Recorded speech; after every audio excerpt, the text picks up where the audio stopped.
Get up to 2 months of free podcasting service with Libsyn. Check out the show notes for your promo code to get started podcasting today. This is Greg Smallwood, and you're listening to Into the Night, a Moon Knight podcast.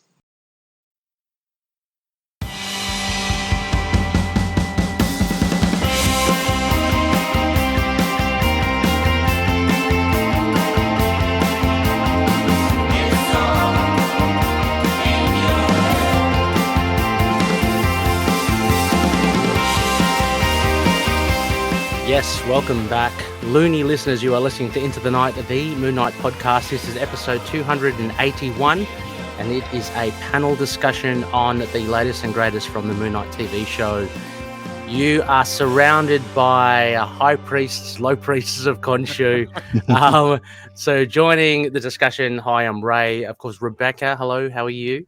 Morning, good. Awake. Morning, very morning for you. Returning after a long stint away. It's great to have them back. Connorshu, welcome back. Hello. It is good to be back in the recording seat. Brought out of retirement, wheeled out, going back on the mic. Can't wait. Got the face mask happening and just sucking in the gas, and the self-appointed low priest Knol. How you going? Hey. Knol, the left drape, the best drape, deep and sexy as always. Glad it's self-appointed. I thought he was just dissing someone, but just randomly, like we wouldn't know which one of us was the low priest. No. We co-opted Knol. But we're all here, Looney listeners, as mentioned. It's a panel discussion. Generally, this is what we do after a reaction episode. Rebecca and I went through episode 4 and just could not have Connorshu in on this, and Knol as well, because Knol joined us for our screeners. So we had seen the first 4 episodes previously, but it was just so exciting. We knew this was a turning point in the series. So to get everyone back, and Connorshu, your thoughts, Connorshu, as well on the show. How have you been finding it overall? I've been really enjoying it. Yeah. It's obviously, I've listened to episodes, I've seen everyone talking about online. I feel like above all else, this series has gotten everyone talking. Like, I feel like a divisive show does a lot to really get what people see, and like Discord I've been in, there's been a lot of love, been a lot of hate, but I love it. I think it's Moon Knight. I also think, if you're joining this, you can see my my profile picture is a suited up, Power Ranger sort of character. I feel it has that sort of vibes. I feel like there's a lot of fun, capering in this. And, I've really just been enjoying that. And then we hit this episode, and Rebecca warned me in advance she would not stop telling me to get excited for 4. And then I was there, live reactions, and here we are. What an episode. We will certainly get into it. As mentioned, we did kind of a surface level reaction, but Rebecca and I, we held back on a lot of the theories and Easter eggs, stuff like that. So you did a good job of not spoiling stuff. I can see in some of those other reactions, Ray was like biting his lower lip. Like, It was so hard. Good theory, dude. Yeah. So I said to Ray, I listened to the last one. I was like, I don't know how you stonewall some of that. Like, that might happen. I'm good at poker, Yeah. Before any of that, of course, a huge thank you to all our patrons. Thank you so much, everyone, for making the show what it is today. And big thanks to our principal sponsors, Drew Toombs, Daniel Doing, Frank the Tank. I'm going to call out as well our top tier patroni as well, Odin Sword. They have a great podcast in their own right as well called Drinking Marvel, all to do with Marvel and beer. I'll put that in the show notes as well, but a big shout out to Odin Sword too. CLZ Comics and Dreamland Comics from Schoenberg, Illinois. How do we, hang on, let me just, I'll pop in our opening little transition thing and let's get cracking. I love it.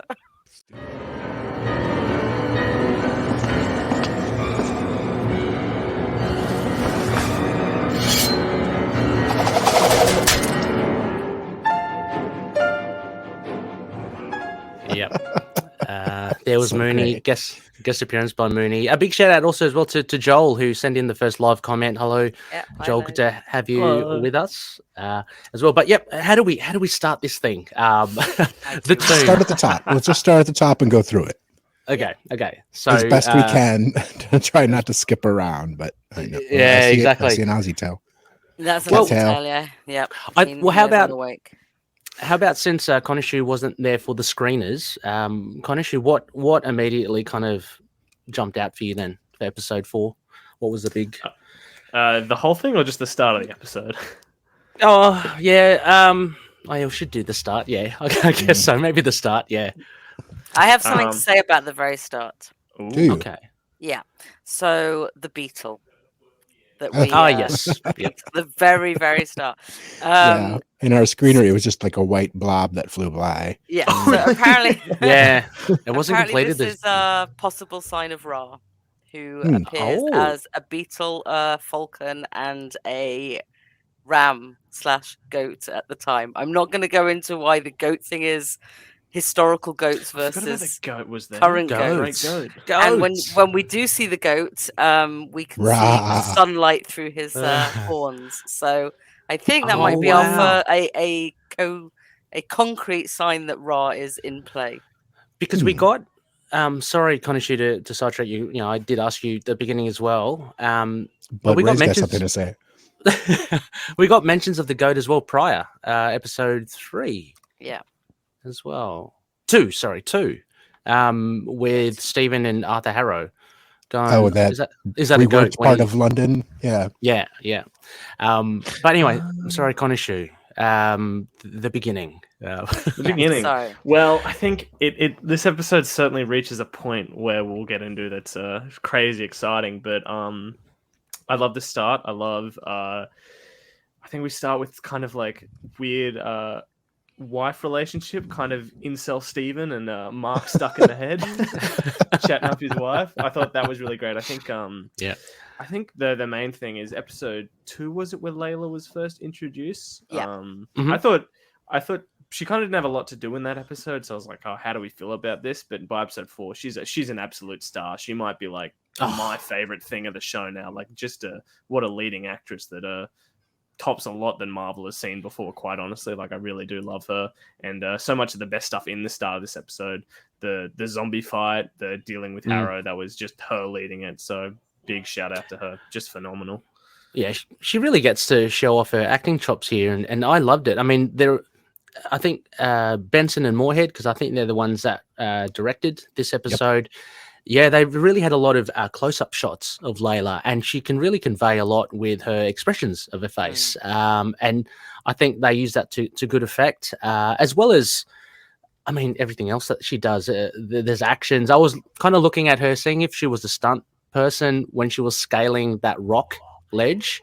That was her. I mean, I know it's not like thousands of meters deep, but she still had to kind of do the, traverse the crowd. Look like she's balancing and all that. Yeah.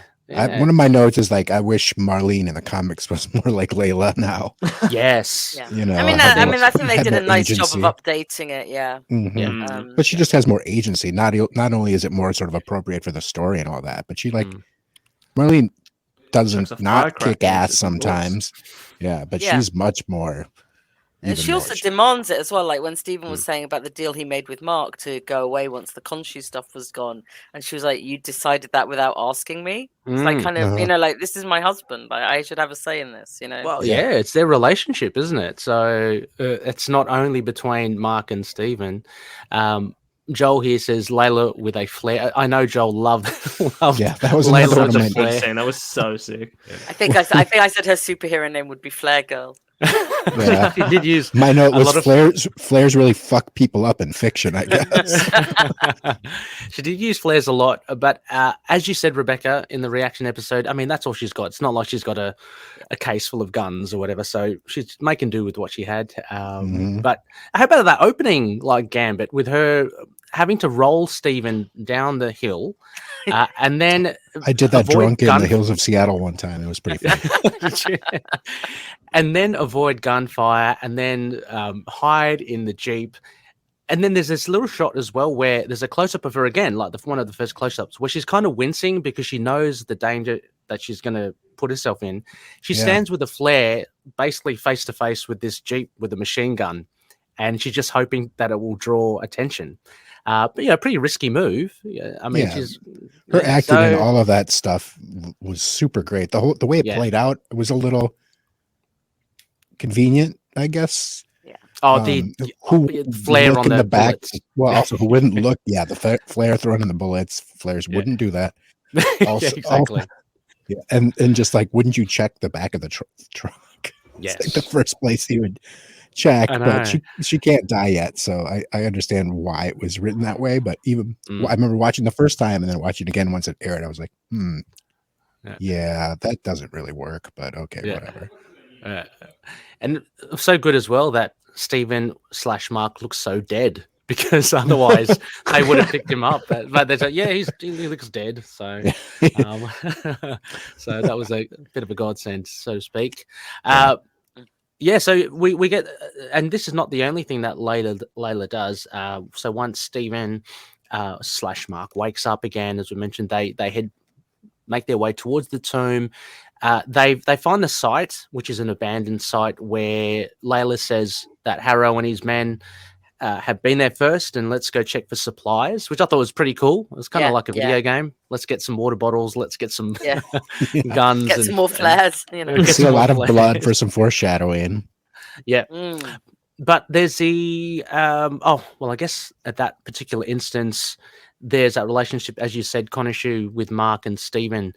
There's the, I'd like to call it like the Bemis-like relationship of one of the alters, fighting over, Layla in this instance. And him being, Mark being mad at Steven and punching him in the face was maybe the low-key funniest thing I've seen in any Mark. To me, that just made me laugh. So it's just a dumb little moment. Yeah. But it made me laugh so hard.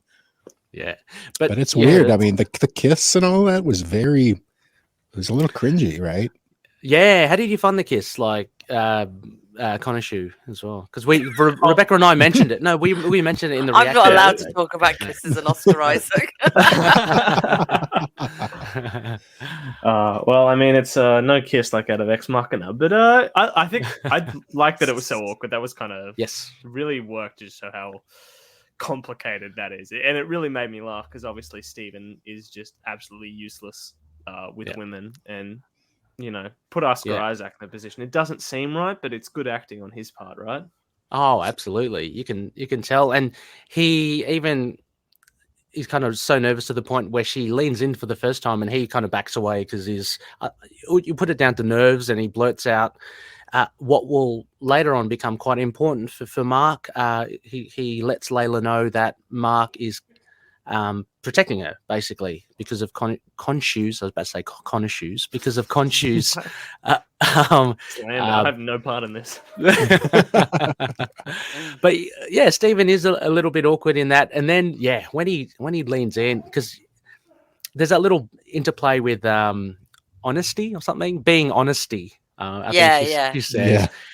And then so he kind of plucks up some courage and goes, okay, I'm going to go for it. But yeah, you can see the awkwardness. I loved it, as I mentioned in the reaction episode, Layla's reaction to that kiss. She's kind of like, thank you, but oh gosh, that was... let's get on with it. This is awkward. Although she tried to kiss him earlier, or she was moving in. She did, earlier, so. Realized her mistake. Maybe he just had a loose eyelash. Yeah, maybe. Oh yeah, true. Well, she was smelling him.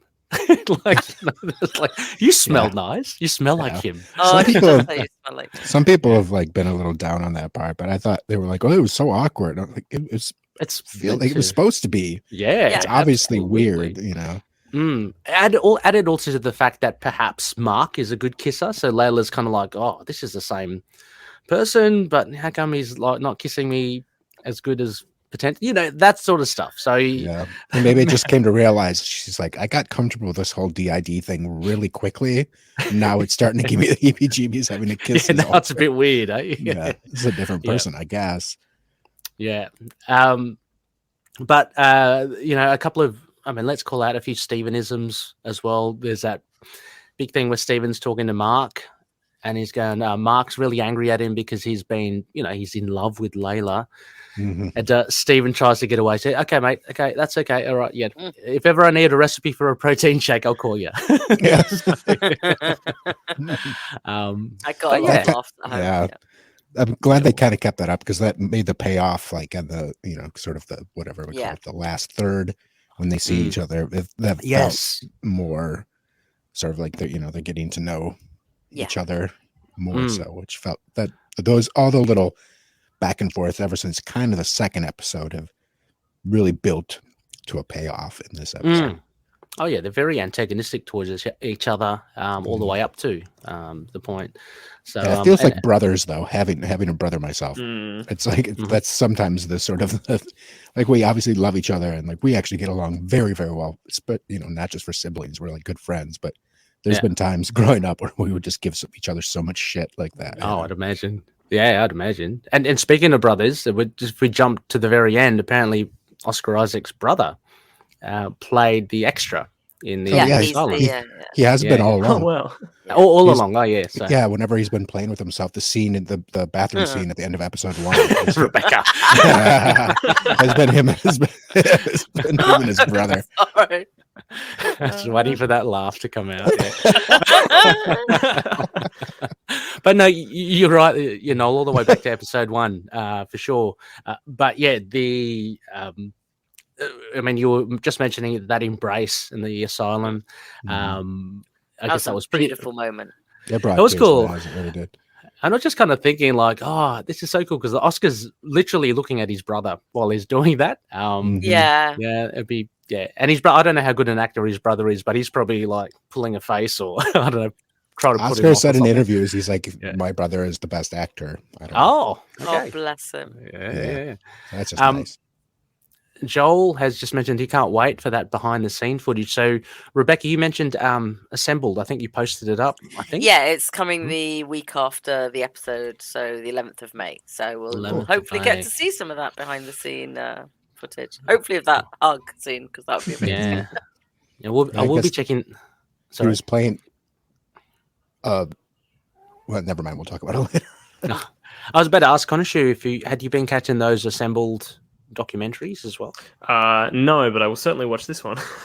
Yeah, I mean that's what I said as well. I haven't been. I know, Rebecca, that you. I told him off. Rebecca sends me the best bits anyway. It's okay. Yeah. So we're at the face of the tomb, and in they go. Now, does anyone know the significance of the number that Layla puts on? Is that a number? No, that was that's the initials. The initial. Okay. Oh, is that what it was? Okay, I was wondering if it was just the symbol was her father's initials as a. I think it's her father's initials. It's just like a big ups. It looked Pops. It looked like 31, but yeah, I mean that was connected to her, to her dad. And we have the big statue of Bast there as well, right? Yeah. Sure looks like it. Yeah. Oh, well, I mean, I can't imagine any other God. Not that I really know that much about the Egyptian gods, but Bast is the only panther-like one. I think somebody's compared it to where you see Bast in Wakanda, and it's the Bast statues in Wakanda, and it's pretty bang on. So yeah. So interesting. There was a comment that Layla made. I don't know if it has anything to do with it. It may have a double meaning or not, but. So Stephen and Layla, they talk about Layla's dad and his death, unfortunately, and Stephen's really sad to hear it. Layla says something along the lines of, archaeology, tomb raiding, it's not too good, like, for your health or something, or like, you always end up dying. And then she goes, let's find out. So whether that's a premonition of, things to come, or whether that's a little message, if we're looking at this whole thing as being in Mark's mind, by the third act when it's all an asylum, and we question whether all of this is actually real, whether that's, I don't know, playing into it. I don't know. Also for that, as they go in the tomb, we see all the crows or ravens, which could be so apparently the crow is Nephthys's animal, and she's essentially a goddess of death, another presaging. I was hoping we'd see a Falcon so we'd get Ra's final, but I am not. We did get the goat, though. So. We did get the goat, yeah. Yeah, not Mephisto. And Stephen falling into the cave, which was pretty funny. Oh, yeah. Yeah. It was so funny. He was like, what is this spelunking, whatever the word was. And then, poof. Quite funny. Yeah. A far cry from Mark, for sure. They enter the, this kind of part of the tomb, which... The maze. Is that before or after? Oh, no, that's before. Yeah, the maze, which has the 6 points to it. Yeah, the Eye Horus. When I saw that again, because when we watched it, it was kind of still not great quality, but I was like, apparently, I want to be one of those corny people and get an Eye Horus tattoo somewhere. That Eye Horus looks cool. Apparently, so again, from my friend on Twitter, apparently someone has pointed out that it's actually an Eye of Ra. Essentially the same but laterally reversed, so they think it's probably production. Since they had Egyptology advisors on board, she thinks it's probably just a little bit of a fumble, but hey. Oh, you mean it's mirrored? It's mirrored, is it? Maybe so it's meant to be like and also like we have to remember Stephen is just a lay expert. He's not he's not Egyptologist. He's just an enthusiast. Yeah. So that could have also be an easy mistake to make. But I thought I didn't know that was the significance of the eye, so that was a cool explanation for me.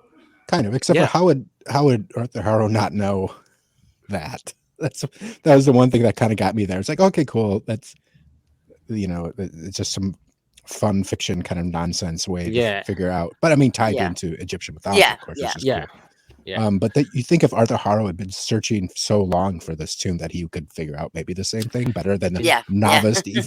But I think maybe the implication is that he was just too quick to go in, or he could have sent flunkies down every path. Like, I've got a scarab, so that will get me. Exactly. It didn't get me there. Maybe he's just relying on that scarab and not really thinking things through.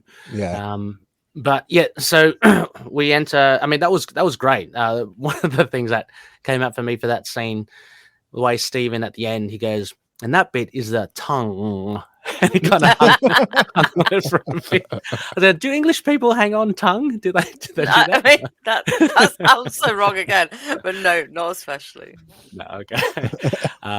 But really cool, and a little bit of a bit of education there about knowing what each thing means. I'm assuming there's some sort of accuracy in that as well, which is cool. Like thought, sight, what was it? Smell, tongue. Tongue. Yeah. So they're going through there, and then we get to this other bit. It is like a sacrificial altar or something, or some sort of just looks like a table. Post-mortem, like an autopsy preparation table, prep table. Yeah, prep table. Just a really dirty OR table. Yeah. It has meaty bits on it. Meaty bits of bone. Gross. But I would have imagined there would have been a whole heap of potential Easter eggs here, or maybe some subtle clues. I don't know if anyone picked any. There was a whole line of those the sorcerers. Yeah. I think they were the victims, right? Were they the victims that anyone that came in? They apparently did away with them. I thought they were. I don't know. I thought they were just the sorcerers. They were. They could have been. Yeah. But there were also the little canisters where all the innards kind of go. They had Egyptian heads on there too. I'm assuming the whole scene was pretty dark. It was kind of hard to see a lot of that. Yeah. Stuff. Yeah, if somebody would go through it with a high res, I'm sure they could pick out a lot of things. But to me, it was just like, this is weird. I kind of have a storage room full of body parts and stuff, even with like shelving that someone could hide on. Like, they built shelving way back then. That was convenient. Yeah, like that upper mezzanine level with all the other stuff in there as well. I mean, Stephen calls it out. There's probably a bone armor suit in there somewhere. Oh yeah, I don't remember buying half of this shit. But we get kind of the first, I guess, inkling of more so of in-your-face horror, because that introduction of the sorcerer with the clicky, the blue dude was noises. Creepy. Yeah, it was super creepy. It's the creepiest blue dude I've seen since Arrested Development. and you just see him like blurred out in the background as Layla or Layla is doing, investigating. So pretty creepy, and the fact that it's so close to Layla as well, and she has to kind of hide and crouch around it again. May getting to do a lot of the work here. Do you guys find it a little? Well, sorry. Do you find it a little frustrating that they keep kind of blurring out the most scary bits? And I don't know if it's for effect or if it's for Disney, but like with the creatures before, we never got a really good look at one of it, even so much where they made them invisible in one episode. Yeah, I mean that's I imagine there's a lot of that's budgetary as well. Like the easiest way to save on CG is to have most of it not there. But I think that I didn't love the jackal. I haven't been on talk about. I thought like yep. If you're just a CGI monster, just have some more people to throw fisticuffs out, especially if you maybe don't have the budget to put that in there. But I like these. I felt like you're moving around in the dark a lot. I think that adds to a very almost kind of like predator slasher sort of vibe. Right. Yeah. Like the bits we see in the sound design, especially like you were saying, right, with the clicking and stuff, was really creepy and cool. Yeah. Yeah. And a lot of it, we just like the most we see of it is when she shoves the flare in its eye. And even then, it's not that lit up. If you had a flare in your eye, your face would be pretty bright. Yeah. So. Well, she takes off the mask, right? They've got these face masks, so you get to see which really is not much difference. I mean, why is he wearing that mask? They look exactly the same. But blue dude and a blue dude mask. Emaciated blue dude with big eyes. I think I'd rather see them a little blurry than if they don't look great. Yeah, for sure. You know what I mean? It's like I'm and we don't know, but. Just because I think if they look a bit silly, that it would take you out of the horror of it. But I do agree, the blurring for me is like you kind of want to see it all, like all the details as much as you can. But then, if they can't make it look as good as I think KHONSHU looks, that's where they've clearly put the money. Yes. Like, KHONSHU looks amazing. Yeah. That bit in the storage container thing where Stephen runs into the back of KHONSHU. The lighting is brilliant in that particular shot. I was about to say with the blurring, I just took it as potentially Moorhead and Benson just doing that power of suggestion, for horror, where you don't necessarily have to see the violence or the freakishness, but it's just the leave it to your imagination, that sort of thing. Yeah, I can see that being obscured in that way, like when she's hiding sort of below the table and you can just see bits of it, or when it's kind of coming up to get Steven and you can just kind of see its hands. Oh, the freaky when it just jumps up like a bug or something. Yeah. And so I can see it in that way, but like I feel like there's got to be at least one good shot. You're going to get one good shot of Jason Voorhees' mask or whatever, whatever it means. There's got to be one, and they just haven't quite. I think that's where maybe the budget. It's like, it works for us sort of practically because the budget, so we can make it kind of use those tropes to make it more creepy. But then when it comes to the point where you got to get sort of the money shot or whatever, it sort of falls flat. Well, I actually thought, how we saw the screeners and they say it's all unfinished. I think I suggested it to you, Rebecca. I thought that there would be more CGI sorcerers, more and mummies. And so we only saw the one, but I thought maybe there would be a few like crawling around. But no. What else are they fighting and shooting guns at? Like I know, right? We still don't know, and there's a lot of gunshot. Harrow's men. Who are they shooting at?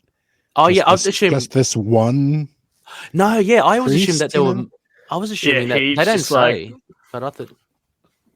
Sorry, Connorshu. Oh yeah, that was my assumption as well. That there was just like a bunch of them off screen. That's what I thought. Being rude. Or if they took the wrong paths, maybe there were more things to fight. Yeah. Yeah, now I think about it more and more, it does very much seem like a budget thing because we only see the one, the one going around, and then trust me, AT Great would have a lot more guys going. But I mean, that was cool as well. I can't not say I squished it. Yeah, that was pretty much what I used to say when I squish bugs before I stopped squishing them. Yeah, that's what I say about the 6-year-old. So we get we turn away. We get Layla going towards she runs around the corner and she almost falls over into the bottomless pit, takes out one of her flares, of course, and chucks it in, sees how deep it is. Of course, it just disappears. So we don't know how deep. Then she scales away across. I can't remember again in the screen was there a hand that came out of the rock? There was. Okay. Finished, I was half thinking, okay, so that was finished. But as she's going across, again, a little bit of horror. And again, the power of suggestion. I think she gets pulled in by one, and you only hear bits and pieces here and there. She goes out, comes back in, gets thrown back in. They have the fight. Yeah, she almost gets stabbed by his pointy bits. Yeah. Interesting also. Yeah, Noel, around this time, though, I would like to ask you, because when we discussed it after watching for the first time with the screeners, you mentioned, it's a bit long. Did you feel that same time around? I heard you guys talk about that the other, and it's not because I'm glad that there's a lot of focus on Layla here. I actually enjoy that, but I feel like that moment wasn't like a character building moment for me. It was just like, it wasn't even that really good of action, actually. Yeah, okay. It was, and it just dragged on for a long, like she get pulled in and pulled out again and pulled again and pulled out. It's like, we only have so much time. I would like to see maybe Moon Knight in this fucking Moon Knight episode. That would be nice. No, okay, well maybe next time. So I feel like there was a lot of things that could have actually in this whole episode for me that could have ended up on the chopping room floor to make it a smoother episode. And that whole bit going across the little ledges, whatever, which took a long time. I was starting to get like when we watched it the first time, and it happened again when I watched it again on air, and I was like, well, at least this time I know something crazy is coming later because this is so boring. This is so boring. Tomb Raider sequence. I mean, I love the Indiana Jones films, but that's when that part doesn't feel like that to me. Okay, it doesn't have that harrowing sort of like he's using his whip, but then drops his hat, some stupid thing like that. It was just kind of like, okay, I'm scaling along here in a monster grab. No, fair enough. That's I guess you can't fault that as well. So Rebecca, we got one of the fans of yours, Moonlit Comics. So I guess just live. Hello, and that's the best. I was about to say that's the most consistent thing, Rebecca. You're always called out as the favorite, so that's that's without a doubt. We bow down before her. You're all deluded, but I love you all. And of course, I'm assuming that's Russell. There's a duckling in there. There's hey! Fantastic. There's a duckling right here, baby. There's a creepy guy named Uncle Sam outfitted in a nice axe. I was about to say also as well, Noel, to be fair as well, remember Moon Knight is essentially gone because KHONSHU's gone, so we only have Mark. Moon Knight's gone in the Moon Knight show. So at least for this episode, immediately because KHONSHU's been entombed. But I understand we could have, potentially have gone for say more Mark or more Stephen stumbling action wise, or more of the last third.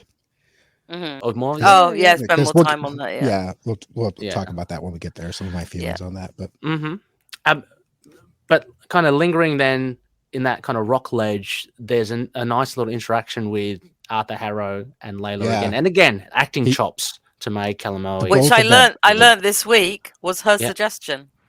Oh, really? Oh. Yeah. Apparently. It's so collaborative. Apparently she and Ethan were talking and she was like going, I think we should have more, like we should talk more. Like there should be an interaction there. And because she was like obviously the newest actor of them or the least established amongst this triumvirate. And so then Ethan took it to the higher ups and said, me and May have been talking and we think this. Yeah. And then they kind of hashed out like this scene. So it kind of gives you that warmth. So gives you that warmth. I mean, because Ethan in his interviews always talks about how they were so open to stuff, and same with Maze. And like you suggest something to Marvel, and there was no arguing or no, opposition. It's okay, let's try this out. And some of the best exposition of the whole episode, if not, it was beautifully done. Yeah, I mean, just and her reactions really cemented how good her acting is. And it really teed up later, having her realize that Mark was part of her father's death in some way. It just made that hit a lot harder. It was really smart. Yeah. And having her separate from Mark when she learns it as well. So she has to carry that with her to that confrontation. Yeah. It was very hard to not do that.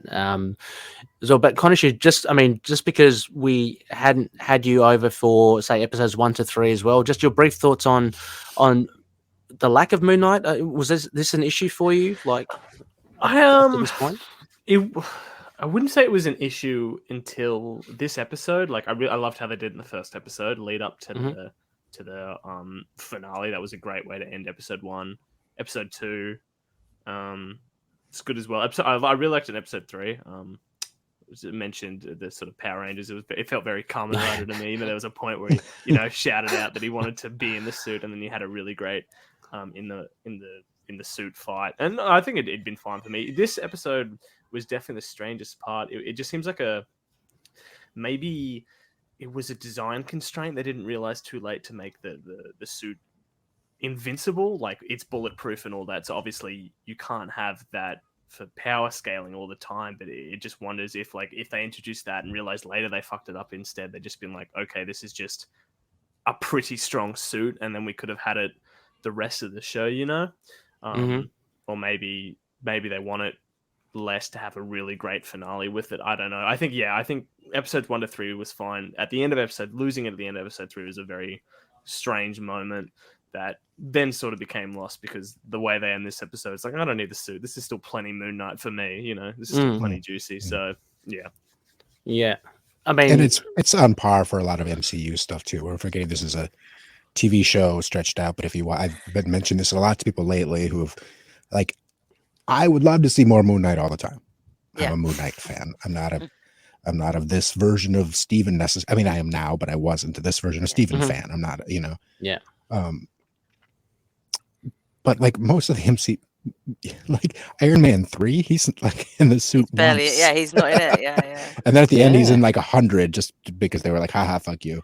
We'll put him in all the suits now.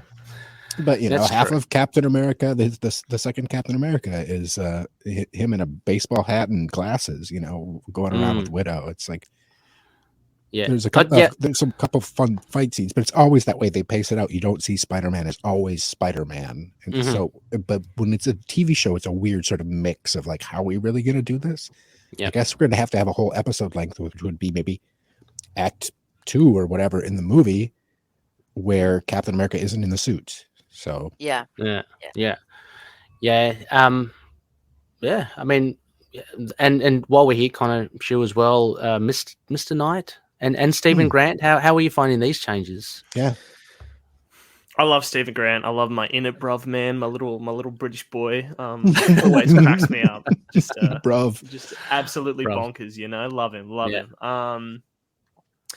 Not sure how I feel about Mr. Knight. I think it's almost like sad, but in the context of the show, it doesn't really bother me. Like, you could almost sort of mourn what you could have, but what it is fine. And we're gonna get into it. There's a lot of Jake Lockley we haven't seen, and I feel is coming. And does he get the suit instead later? There's a lot of unknowns, but it certainly has not bothered me at all. And it's I hated how the suit looked in promos. Actually, that was a big thing. I hated the Mr. Knight the stitch on it. Yeah, the Mr. Knight with the stitch. I'm like, I hate this. Yeah. But actually, that works better with Steven. So it's almost like, they did think about this. This wasn't just like a weird comic book change. This does work a lot. And the initial joke of it is still very funny. Yeah. No, we certainly will get into Jake a bit later on. But after that exchange, brilliantly portrayed between Layla and Arthur Harrow, we move to Stephen being amazed as well. I mean, we forgot to mention that amazing line. It's so much my favorite joke, because I think, as Connor knows, it's absolutely the kind of dad joke I would make. You know what my favorite? I think it's very English, and correct me if I'm wrong, Rebecca. My favorite comedic moment from Steven, and it's very innocuous, is I think in episode 1 or something, he's talking to Layla and he goes, "Oh, someone knows their unilaterals." You. Yeah. It is. I mean, I do say things like that. So. It's just very but also, funny. if somebody said it's a maze to me, I probably would say it's amazing. It's It's like amazing, such a great line. Yeah. But we do get Steven going up towards the tomb, the voice of Amit, the Avatar, and he's trying to figure out who it is. And there are a couple of calls there, Nefertiti, right? And there's another one I didn't recognize that name, but I'm assuming I it's can't remember now. But yeah, he's got to be a big one. Got to be one of the big got to ones. be one of the big Gotta ones. be one of the big ones. Yeah. Which could be a married with children joke, but that's Americans. But then he finds it and he says Macedonian. He's going, hang on, and he figures out that he's going on in his head. Oh, but this guy was always referred to himself as Egyptian, and we've got Alexander the Great. Now, apparently there is a hint, like as you go in, that it's not an Egyptian one because the horse statue is an Egyptian style. I have been informed. Very cool. So, I love it. I love knowing people who know these things. But like, just put on my glasses for them. Yeah. I've got more for you about the Macedonian language. I'm glad I put my glasses on. Please. Yeah. So I have a friend who I think is a scholar of medieval literature, and King Arthur. I'm not going to say the other. So when he's reading the inscription, let's see what he said. He said it wouldn't have been Macedonian, the language, but he thinks it's Old Church Slavonic. He goes, Macedonian wasn't a language until the High Middle Ages, so that's some information for you. Busted. And then somebody else goes, well, there was probably like somebody goes, what language would he speak? He was from Macedonia. Let's just say Macedonian then. But when you actually zoom in on the tomb and the actual script, my friend said it does actually say Basilius Alexandros. So Mr. A.T. Great. Yes. Mr. Great. You're not Attila the Hun. You're Mr. A.T. Great. We've caught you. Yes. Just a couple of comments here from Moonlit Comics, just about Mr. Knight. Yeah, I mean, this seems to be a little bit bumpy for some people. Fair enough. Seems a little slightly forced and pointless. But again, I like Connorshu's take on maybe Jake takes over Mr. Knight persona. Who knows? Because the big question going around is, will Jake have a costume? And there's a lot of speculation there. People saying that Bib and Crocs. Well, no, they're saying he probably might have the bed sheet one. Going out, but there's so many to choose from. I literally just read a theory speculating he'll get the cowboy costume for no reason. We all know the suit we really want, the boxer shorts. We want boxer shorts and sheets. That would be perfect. Yeah. Creepy one from the was it Bond? Oh, the mime mask. Yeah. The black and the mime mask. Yeah. No, I don't want that. I want it. Or you get the all black one, which is I think the all black one's a good chance, but I also think he could get this. I mean, like, I think we talked about it because when we'd seen the episode, that because Khonshu is imprisoned, that he might get some kind of more street level one, or the handmade one, or something like that. We don't know what's going to happen going forward. Like, maybe he'll get Mr. Knight without the stitching. You know. Yeah. Oh, yeah. I mean, I just say there's that promo of him without the eyes, like you guys. Without the eyes, yeah. Or it could be just the street level Moon Knight costume. And so Moon Knight and Jake are kind of really, compared to the comics, are the one, and then you have Mark and Steven as the other, the alters, the more mystical ones, yeah. So where were we? Getting the Ushabti. Getting the Ushabti. So manhandle the mummy or something. That was had to shove his hand pretty far down that mummy's throat, man, for a long time. But this is when Mark suddenly becomes encouraging to him. He's like, get in there, get in there, Steven. Really did. But, he's suddenly a bit more. That's the shift in relationship, isn't it? Yes, it's like when he's started to be encouraging and saying, "Yeah, go on, do it." Because previously they're still talking about the Layla kind of instance. So Yeah, I like how he just brought it up to him. So you kissed my wife, huh? Yeah, that's why I take it. It's having to shove his hand down his payback. Yeah, what are you going to do with? Are you going to drown us now? Because he's treading those little. He's like, I should. I should. Yeah. So they're just kind of bickering. But yeah, Mark is encouraging. It is a Nikki moment. I just kept on thinking, oh, geez, I know it's fake, but I'm just thinking he's actually putting his arm down the gullet of Alexander the Great. Mr. Great. Huge Mr. Great to you, Roy. Mr. A to you. Could they make Alexander the Great Kang? Oh. Kang's put a dummy what makes body you think in he there wasn't? or something like that. No. Well, that's what I don't know. That's what I'm saying. Theoretically, we've had the Kang Easter egg in this already. Yeah, with one of those toughs wearing like the Kang thing colors on and symbol. on his jean jacket. It could be kind of fun if that was just. I don't think they're going to attach much more MCU stuff to this, but. Yeah, it's something that they could play on later on. Since if this show doesn't touch on it, which they won't, but maybe like later on they could be, I was Alexander the Great, I was this and that, I would have been everybody. Well, I thought like as well, Rebecca and I, you and I touched upon it, and I don't know if you've done any more research. I certainly haven't, so I'm going to lean on Connorshu here. The significance of Alexander the Great, Connorshu. What is that? I don't know what that. I was interested if there was going to be sort of like a sort of interesting note on like colonialism and the idea of having this story about Egyptian characters from like a white perspective, how that meshes in with having Alexander the Great be part of this. But I don't know. Yeah, I don't know. I didn't know history. Me neither. I wonder if it was to be so they're not disrespecting an actual.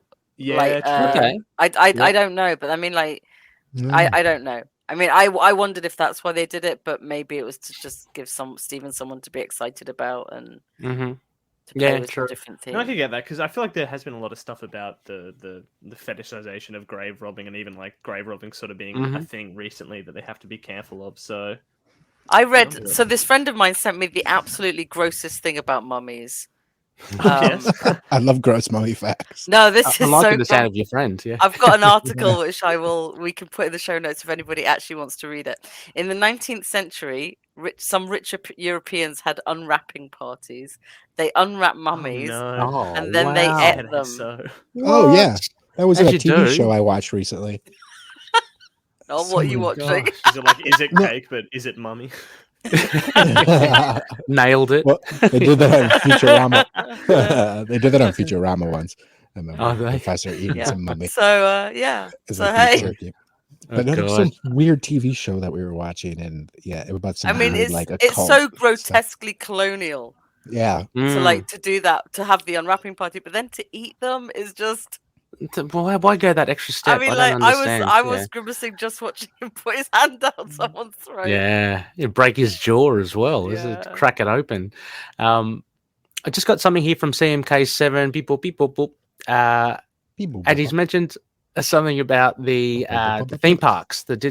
Have you guys caught those photos? They're so cute. Yeah, they're cool. What are these? No, I haven't. It's just they're dressing up somebody as Moon Knight at the Disney parks and as Mr. Knight, cool. and he's got a British accent. Yeah. They're great costumes as well. I mean, very putting them in rooftops. The first night they had Moon Knight come out, I saw some video of it. It was really cool. It was like one of the rooftops or something, and he was like skulking on the.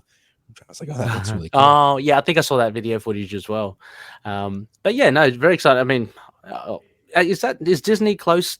Oh, that's on the West Coast, is it? No, there's two of them. There's two. Stella's going to be at one in a couple days. The one where they don't like gay people, so that will be exciting. I mean, not fair, but not the Disney, the state that doesn't like gay people. Oh, okay. Where are they? They're actually having a big fight. Florida. Yeah, Florida, and the other one's in California and Anaheim. Florida's having a big fight with Disney right now. So is it? Oh, apparently, so CMK7 that says they're at the West Coast one. Yeah, they're at the West Coast. One. Okay. The Hollywood, Anaheim. Is that the original one? Is that the? Yeah. Stella was like, "Am I going to see Moon Knight?" And I was like, "No, you're not." Is that the other one? She's like, I want to see him kill a werewolf. It's like, you're a twisted little 6-year-old.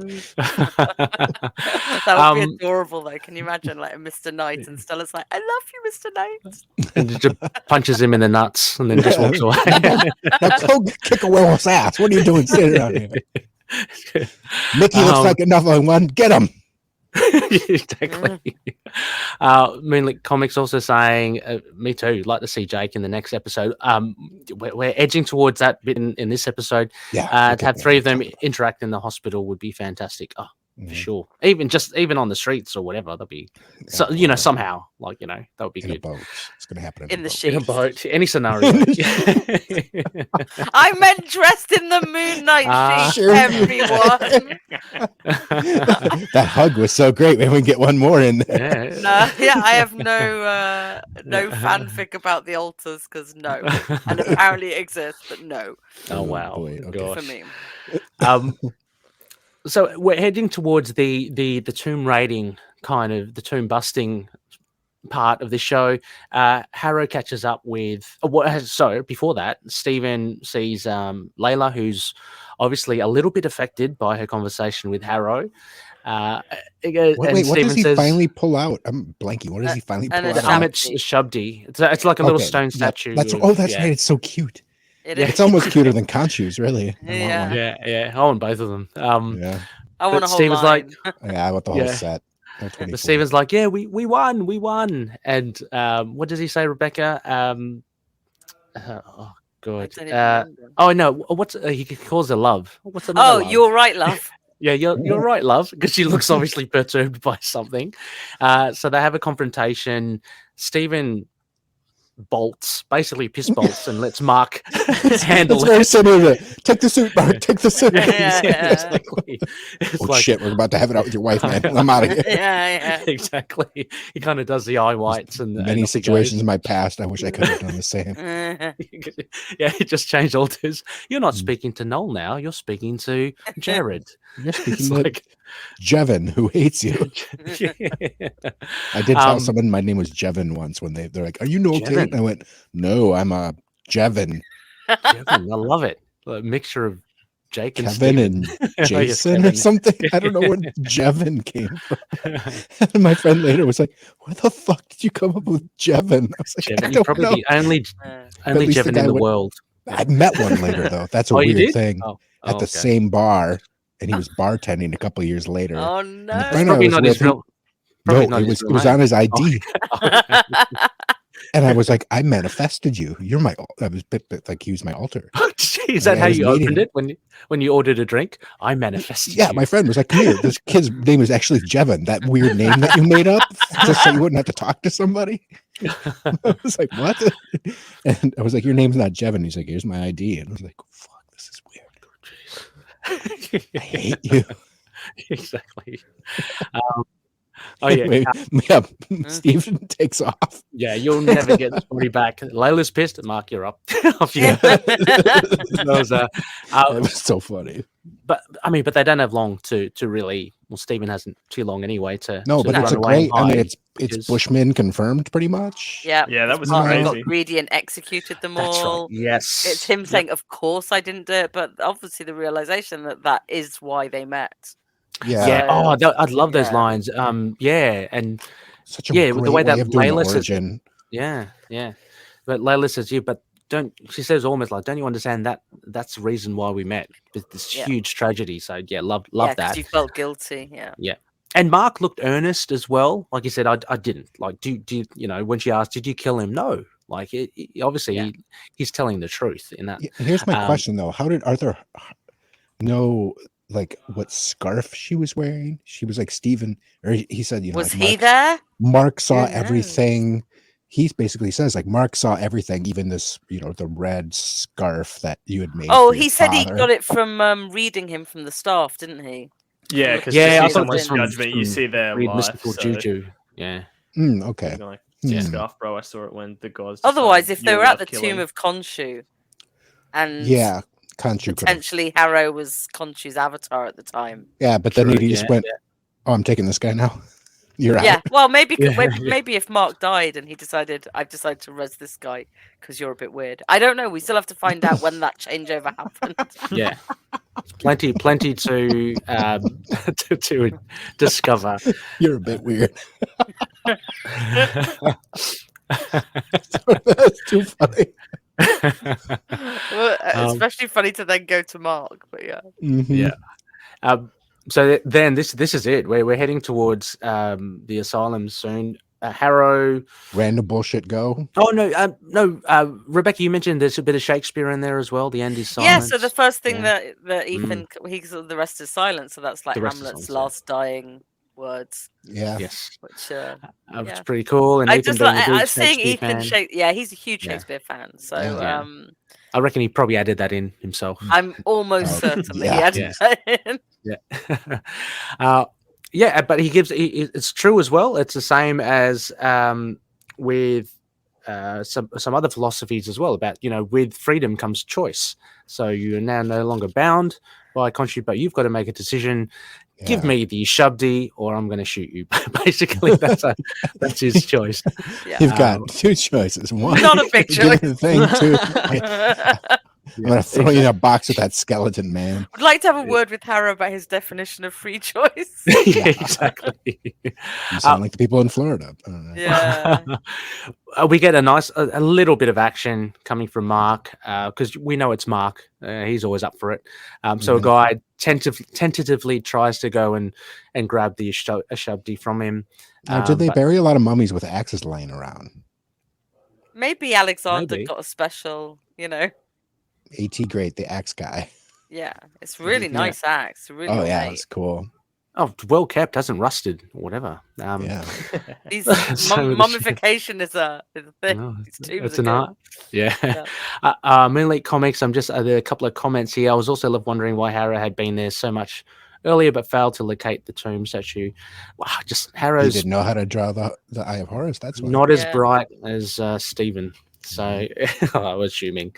But anyway, so Mark, Stephen, Layla, again, a close up with her again. I can't not notice that as well. She's in shock. She has to cover her scream when Mark gets shot himself twice by Harrow and into the pool. And again, I thought there was going to be more CGI-ness in the pool. Yeah. We were guessing that there'd be mummies pulling him down, or or just all these cool kind of things. vortex thing. Yeah. No, it was. They just left it as this beautiful shot. Yeah, and it was such a cool transition with the flashlight of the next scene. So apparently they set up the shot, or the guy who was working on the shot did it by throwing a Moon Knight action figure in water. Oh, really? Yeah. Again, I just read that yesterday, and I was like, "That's such a beautiful way to do it. Like, not just any action figure. I took the Moon Knight one, and like, it has to be the Moon Knight one. You wouldn't want some random one like Adam Warlock. It's like, what's he doing? One of the GI Joes. And Howard would just float. So Howard, yeah. But that transitions into, and what I think the brilliance of this transition is that because I've read a lot of posts of people saying that they kind of knew what was coming, like because of the white light, but they subvert that by actually going to this weird 80s clip opened with Rossa stumbling through a very blatantly fake jungle set with Dr. Stephen Grant. Yeah. So apparently that Rossa, according to Marvel's doing these breakdowns of the episodes, which I've not seen them do for any other shows, where they sort of tell you exactly what happened. So according to their breakdown, Ross's name is Russell. So there's a cute heads up for Russell there. Russell and Dr. Stephen Grant. And I said Jack Russell, but no. That would be good. I love the Dr. Stephen Grant as well. He's so over the top. He's got the, what do you call that hairstyle? The old flick back. Just bad. It's just a bad. Got the old flip back.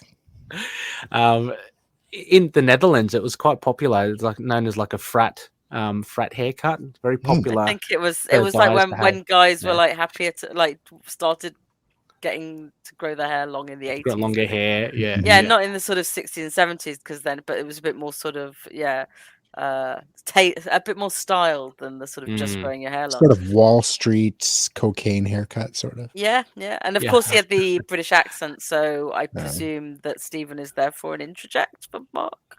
Mm-hmm. Yeah. Yes. And there's also the call out to the Aztec lunar god, and don't ask me to pronounce it. Like it looked. Yeah, like I'm the not name and pronouncing subtitles that one. was Yeah. very Every hard. breakdown I've been listening to it and stuff, people are like, I forgot to write it down. But that whole sequence has led to me finding someone who knows all about it, of course, and is going to come and do an episode with us about it. Yeah. About the Aztec and Inca. Be very interesting. Well, let's dive into that. You know, we've My got wife was also just asking me about. They're like, did the Incas actually sacrifice people the most? I was like, yeah, I think so. Actually, I love that. The human sacrifice thing isn't. It's played up in fiction much bigger than it actually was. But I think if there was a place where it happened a little more, yeah, they happy to do it. Happy to accommodate. Yeah. As far as yeah. So yeah, a nice little connection there with the Aztec gods and Luna. Maybe is this where Mark has come up with this idea of having a lunar god or the skeleton Egyptian falling down? Isn't that straight out of one of the Indiana Jones movies? Yeah, I think. I thought it was like it was blatantly dodgy, like being a full on what do you call them? Just those skeletons you get for medicine, and Halloween. Halloween. So everything about it's dodgy, but yeah, then we pan out and oh my gosh, when we watch this at the screen and I'm sure everyone, Connor, did you see this coming as well, or? Oh, not at all. Like when he fell into the water, I'm like, oh, that's pretty sick. Lingering over the yeah. And then they cut to the once the fake movie started. I was like, I knew what was happening then, and I really? fuck with the resolution change so much. I'm like, yes. And yeah, once they like changed the resolution, I was like, whatever's happening is about to play out in his head. Nice. But I think the thing tipped me off the most was him, going to Stephen Grant as well. I was like, oh, like the movies, like the Lemire run. Oh my God, here we are. And then we were in the asylum, and I'm like, oh my God. When we were watching it, we were all generally confused. We were like, what's happening? What's happening? What's going to happen next? We were... The screen just changed? Is this bad? Is this unfinished? That's right. Yeah, because the ratio changes as well. Yeah, did you say? Yeah, ratio changed. Oh, and I thought, love it. And I was like, okay, we're doing a big change. I thought maybe we were going to go back to his past, like it was going to pan out, and it's going to be like young Mark. Well, we're going to get the origin now. Because we know his parents are going to be in it at some point. But then, when they went to like the white room, we were all like, Lemire, what are they doing this?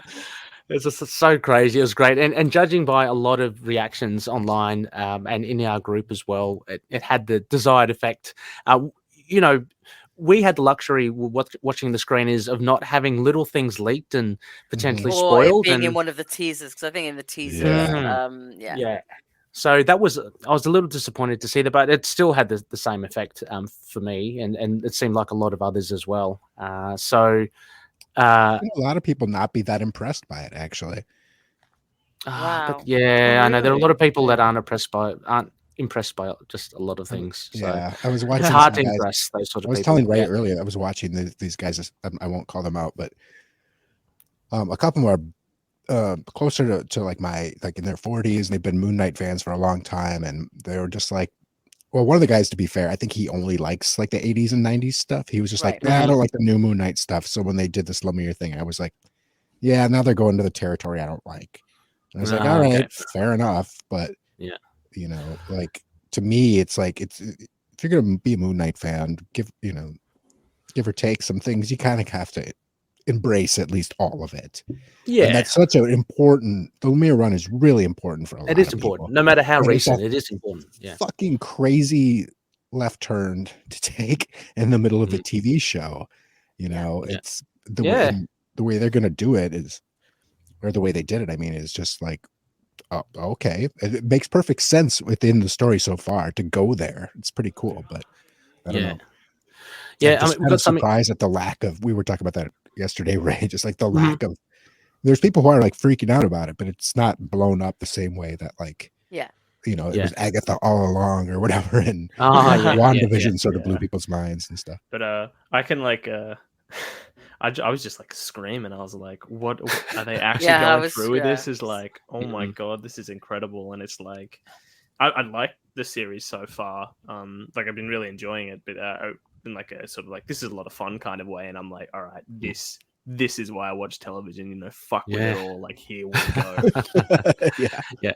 And it's not just like a nod, right, to Lemire. Like it pays really good respect to it. There's so much accuracy to it, and I'm not saying it's actually panel for panel, but it's more than just like a simple nod to the run. Where you could go as far as almost call it like an adaptation almost. Yeah, it's somewhere between a nod and an adaptation, because I have a feeling we're going to be moving through.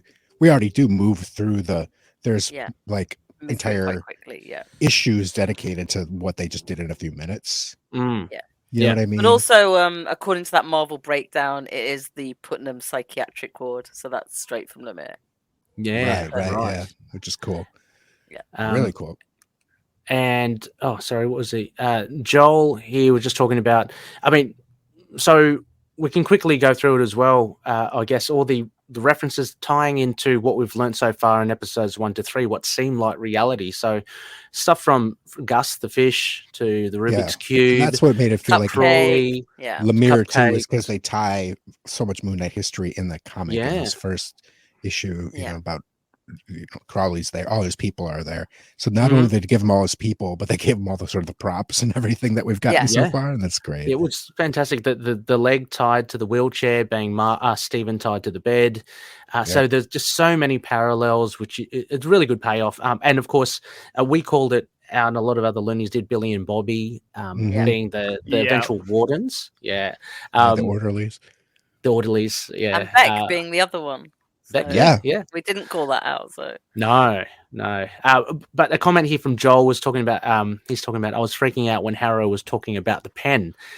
Now I can't remember. Is that a direct lift from the Lemire run about the analogy of the pen and it being a writing instrument, but for a dog it's a chew toy?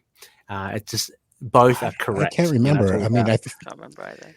I think that's from actually something else. Even, I mean, it's obviously like the metaphor is pretty universal. Like, what is reality? I think I heard Alan Watts talk about that. Before, but I wonder.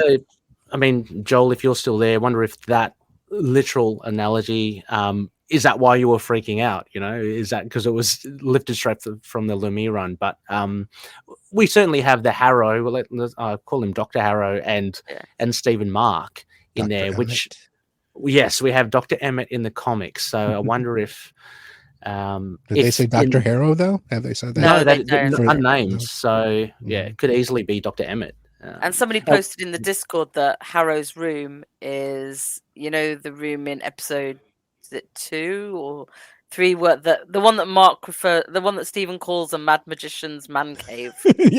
Oh yes. So it's got exactly the same layout as Harrow's room with the stones and stuff. So if you did you guys see that? White, I didn't notice that. That's super cool. No. Yeah, I didn't know until somebody posted it in the Discord. Oh, so Joel's clarified. So the red pen in the Lemire run is what Mark uses to make the crescent moon symbol on the bedsheet mask. Oh, okay. That's cool. Nice. That's super cool. Yeah. Good. And he takes it off Dr. Emmett's desk. Okay. Nice. I thought he was definitely going to stab somebody in the eye with that. So again, brilliant acting from Oscar here when he talks to Arthur Harrow. Rebecca, you and I, we went through in the reaction episode, and we couldn't contain ourselves. Those 3, there were references on the table as well. Yeah, the funerary gods and there was a Sobek statue as well. Sobek, yeah. Or Ahmet as well. The crocodile could be. Yeah, I think the headdress is what made it different. Sobek, according to you've guessed it, my friend. Fifth mic. I would love to get her on, but I don't think she would.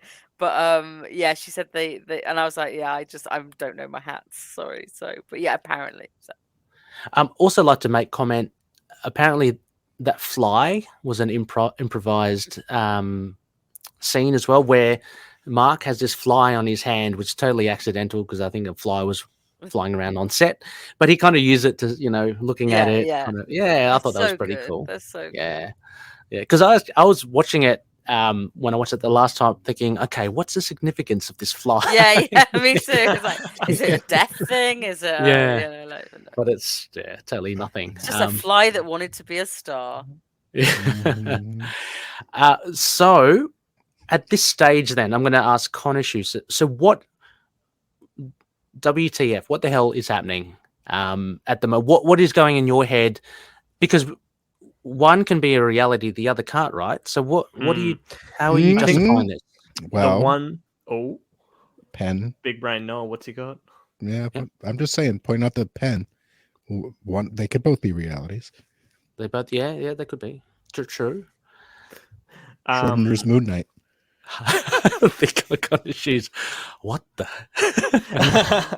What was I going to say? Oh yeah, the one story in fiction that I would be okay with. It's all a dream. If we just end up in the asylum for good, just run it off there.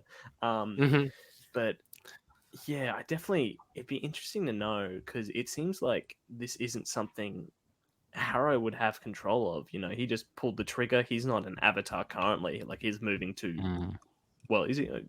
He's not. The god isn't free yet. Basically, like I'm not sure if he'd have. He's that, he's so a wannabe avatar. He wants to be Amit's, but he's not really yet. Yeah, right. Okay. Yeah. So yeah, he doesn't even have that power yet. He just has the stuff. This doesn't seem. So is it just in his head, or is this like, because it seems so much more like, if it doesn't seem like it's just in his head. This seems like a reality of some kind. So yeah. It's strange. I'm going to point towards Rebecca, because I know you're probably chomping to bits here. You gave me a great theory as well from lo and behold. This came out of discussion and going back to the Lemire run, and we started talking about the as Oscar runs, and I think Moonlit Comics has just said that the whole Oscar performance in this whole sequence is amazing, which it is. And so as he goes out into the corridor and the lights start swinging, and also when he's leaving Harrow's room, the floor looks like it's on an angle. So the theory here is that we are on the barge. No, 100% we're going there. Yeah, but we're on it. That we're on it now. Like, the psychiatric ward is the barge going through the overvoid, and that's why there are other gods there. There was creaking as well. You said, Rebecca. There's creaking if you listen to it. Yeah, exactly. So as Moonlit Comet's going towards the field of reeds. Field of reeds, and that's happening. I mean, there's been shots of like the boat. I forget which god brings you through the reeds. Anubis. I thought it was Anubis. Was it? Okay, maybe. Yeah, it must be Anubis brings you through. But my friend also pointed out that Ra's sun barge does have a night and a day more, but we're more on the death barge sort of thing, because Mark's just been shot, and this is all a little bit surreal, and I don't think they have time to fully flesh out if the rest of the show was totally in his head. I'm not sure 2 episodes would be enough to resolve that, whereas they can resolve this. But no, I mean, like, I just thought originally that the tilting was Mark being drugged up, so everything felt out of kilter. I originally thought that is. Yeah. But with the creaking and that floor bit looking out of angle, I'm on the death barge. Train. I love that idea, and it makes sense though, doesn't it? As well. Yeah. So we're in some just sort of like a kind of not a one flew over the cuckoo's nest kind of thing, but sort of like The Shining or something, where the perspectives get all weird. Well, that's what I thought originally. But I was like, oh, that's just some cool filmmaking. I think the creaking is what sort of got me more onto the and Mark literally lilting from side to side, so he's not just falling over going forwards, but he moves a bit to side as well. And so that's my current theory until it's proven wrong. We're allowed to theorize now, Noel. Now we've seen everything. Yeah. I love it. Anyway, I'm on board with that. Yeah. It's all over after this episode, anyway. Yeah. Doesn't matter. They've tricked us. This was the last episode. They just left. This was that's it. Oh God. The biggest surprise is that's it. Okay. I think now that's like the best. I mean, they're obviously getting sort of a condensed version of the Lemire run with this, without the movie studio and without Jake Lockley and all that stuff. I mean, in further in the story, but I mean, we're obviously going to get Jake Lockley in that that other sarcophagus was him, right? Yep. And it's just like, I think where we are is somewhere like the other void inside, as how Mark perceives it. Yeah, so I think that's a really good. I think that's a really good. Like, the other gods don't know Arthur Harlow. They don't. Harrow. They don't know him, but Mark does. So this is the way he's perceiving this fucked up afterlife or whatever. This is how he's making sense of it. Yeah. Yeah. Then sort of the third reality or surreal reality is the fact that we are on the boat. Yeah. So he's going to snap out of his own sort of mind to be in another weird ass place. And it's just like, here's the big, how do we get KHONSHU back? So that's I think Tarouet will have some inkling. I mean, she looks like she's there to help him. This is where it switches to like the other void, because this is where all the other gods. She's one of the many gods imprisoned. Yeah. I wonder if all the other gods, along with KHONSHU, will be freed, and that will open up more, for the Marvel universe. More fodder for Gore the God Butcher. For Gore, yes, I was going to say exactly. I was like, I don't want to see them all get slaughtered, but you just get, one of the Nut. I think Nut is one of the gods, and she comes out and only to be killed by Gore.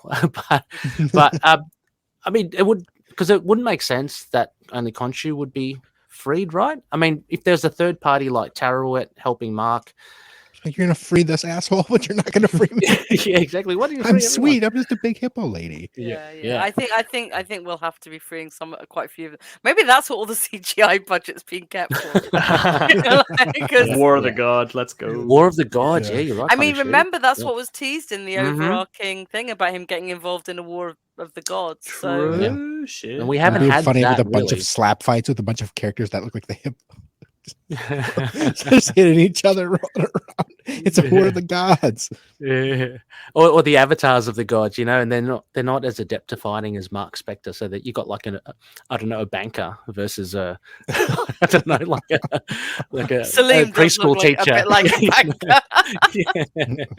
And it's just like all of. I mean, it's been pretty obviously set up as the war of the gods. I think we just kind of forget because it's been such this Indiana Jones kind of adventure. That it's like clear, like you guys were talking about. I forget who was kind of in concert with Arthur. Which one of the avatars? Oh, Osiris. Osiris, yeah. Being kind of like mustache twirly himself. Like I'm kind of like a villain from the TV show 24. We're all trying to imprison all the gods so we can be rulers of the Overvoid or whatever. Come back to Earth. Like there's a couple of us who are gonna come back and take care of everything, and I don't know, there's a lot that's left unsaid for like KHONSHU isn't really saying shit other than like we can't let comment out, it's well, I mean, I guess we'll have to see. It's interesting. I only got 2 more to go. Connorshu, what were your thoughts when you saw Tarouet, the hippo god? Yes. Oh, great! I was like, "That's awesome." It's so weird, though. Yeah, it did remind me of Dr. Emmett in the Lemire run. Okay. When you finally see her version, so I was like, "You guys actually." That was where mine went, and I was just like, "Oh, that's cool." But when you guys talk about the Overvoid and that the other gods are there, that's like a way cooler theory than whatever I came up with. So that has me even more excited now. I'm like, bring everyone in. I mean, they've talked about it, so it's not gonna. It's already this show goes from like a pretty weird show. All of a sudden, it's going to get really, really weird for a minute. Very next strange. Episode, like at least half of next episode is going to be some very Lemire Overvoid kind of stuff. But we're getting back to Moon Knight. There's still a lot of shots of Moon Knight action that we still haven't seen yet that have been in trailers. So do you think? Do you think? Because we only got 2 more episodes to go. Do you think the series will be, I guess, left up in the air, and directly, and then directly linking to whatever he's got planned or Feige's got planned for Moon Knight in the movies? Like, will we see Moon Knight in Doctor Strange Multiverse of Madness? Like, no. Okay. No, but it is a good question where they're going to leave it. I mean, he hasn't signed another contract yet, so it doesn't mean that he wouldn't be like, oh yeah, write it on a cliffhanger. I'll sign up. I just more money, whatever. Yeah. It sounds like Moab Diab has been very like, oh no, you're going to see. He's been very upfront and just said, no, this shit's awesome, and you're going to see more Moon Knight in some way. Well, that'd be great. Yeah, because I wonder if he is in the films. you'd think that they would have already planned how it links in with the TV show.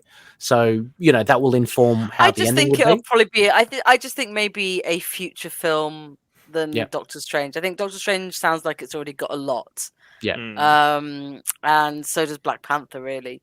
So I think we're talking the films that come after that. Yeah, the Midnight Suns original film.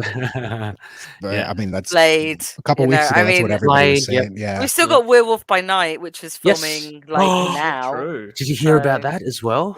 Yeah. There's Elsa Bloodstone. Oh yeah, I did see that. Cool. Oh man, what a great character! And they're using real effects for the werewolves. Oh, nice. Oh, they're getting into real werewolves. Yeah. Is it gonna slam dunk? Yeah. Awesome. They found that they found like one of the best actors among the werewolf community. In Marvel's new push for representation. Yeah, exactly. They found him on Instagram. It's pretty amazing. And they allow him to do anything, like the freedom, creative choices. It's great. Yeah. I was thinking this one I was gonna bite their leg. What do you think? Yeah. Let's roll with it. The actor's going, hang on, wait 1 sec. So Elena, I think they'll probably leave it as ending, new beginning. That's what I want. I think so too. I think we'll either get the non-supernatural suit. Please. And see him go and beat up someone street level, or 8-ball. I don't think it's going to happen.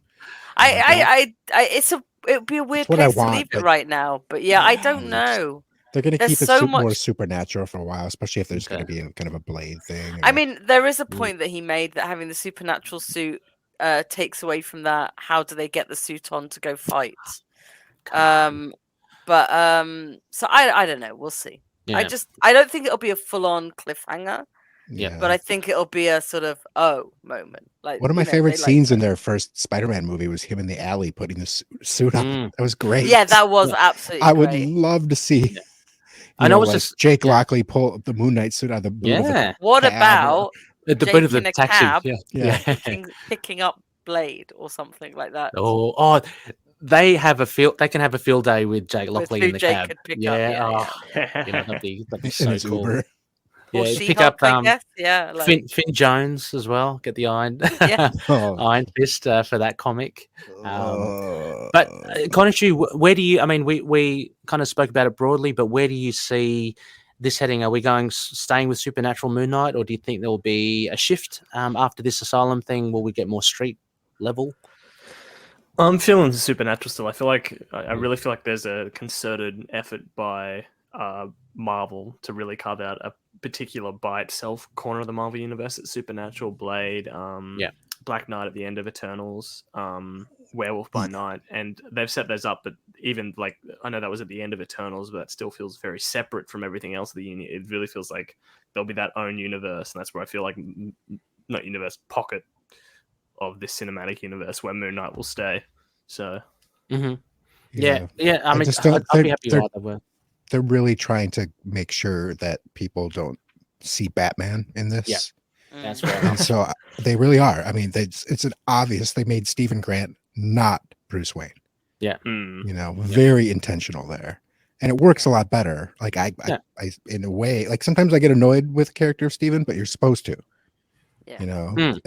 It's and so I think we're just not going to get a lot of that street level stuff with this version of Moon Knight in the MCU. Yeah, that's fair. Yeah, fair enough. Maybe, I mean, he's going to be, there's some scenes where he's going to be fighting on the street. There's still the one where he's flipping over the car. Yep. Handing out some darts to people. Handing out darts. You have one. They're gold. They come from a god. Yeah. Unlimited as well. Yeah. I can just keep going. You want one? Yeah, you want more? I got them done. You have one. Yeah. So I hope we're not going to get that cool Mr. Knight in the self-driving car. We're not going to get, we're not going to get issue 5 of Moon Knight. Yeah. I mean, we might get some more street level-ish stuff, but it's still going to be supernatural side. Yeah. Yeah. It's like, oh, I heard there were werewolves down past Gina's diner, but whatever it's going to be. Yeah. And yeah, that's right. Good point. MK7. Chris says Jeremy Slater himself said, why compete with the character with an 80-year head start.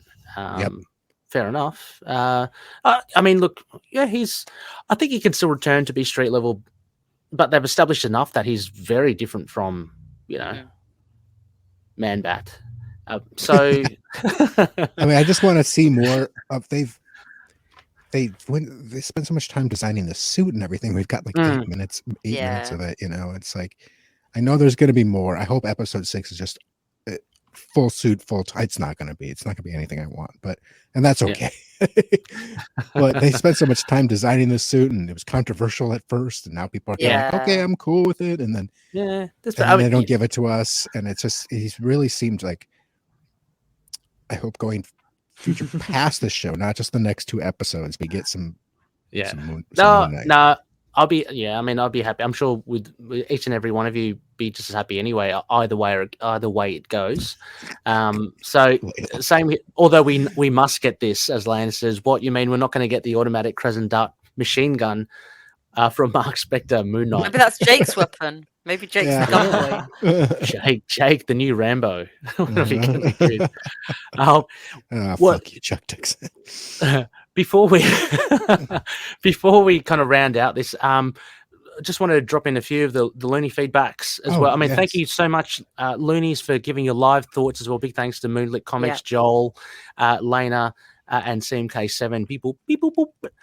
So it's always fun interacting with you as we're chatting. But of course, there's been fantastic comments in our groups as well.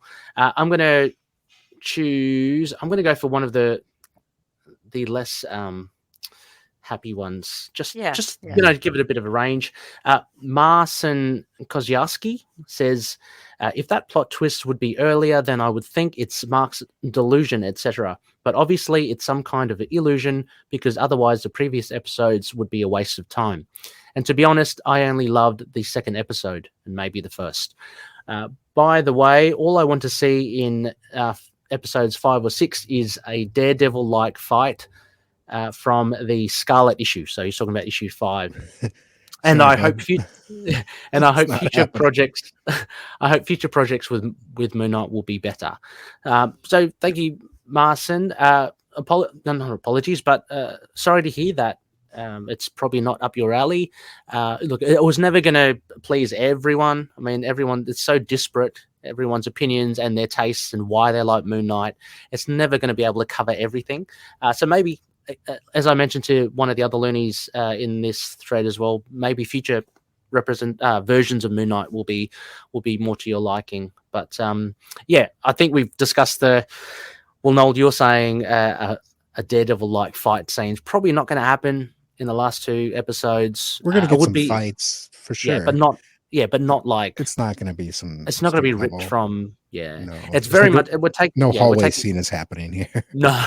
We're taking seems to be taken from the Lemire run, so it'll be just weird to then fit in that Ellis story there. For some reason. Every time they've showed the little bit of Moon Knight action we've got is always great. It looks so. Yeah. I've said it a few times, so Sienkiewicz to me, just like the movement. It looks like when his panels come to life, like when he was chasing the jackal before he impales it on the big shiny stick. Yeah. Oh yeah, that was great. That the whole him running across the rooftops and stuff, and when his flips over and stuff, it just fuck, that looks like a Sienkiewicz drawing. It's so cool. I want more of it. Yes, there were some very, very good shots. I think it's going to be more. It's almost prettier than the Daredevil stuff was really brutal. Like the Daredevil Netflix show was very brutal and it was cool. Like he would get out of breath and have to get up and fight. You're not getting that with this Moon Knight. He's a super powered god tier.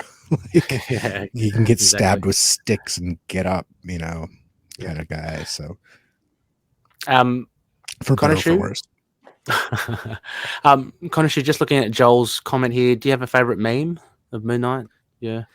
Favorite meme? Oh, I mean, outside of the million that Moon Knight Core posts. yeah.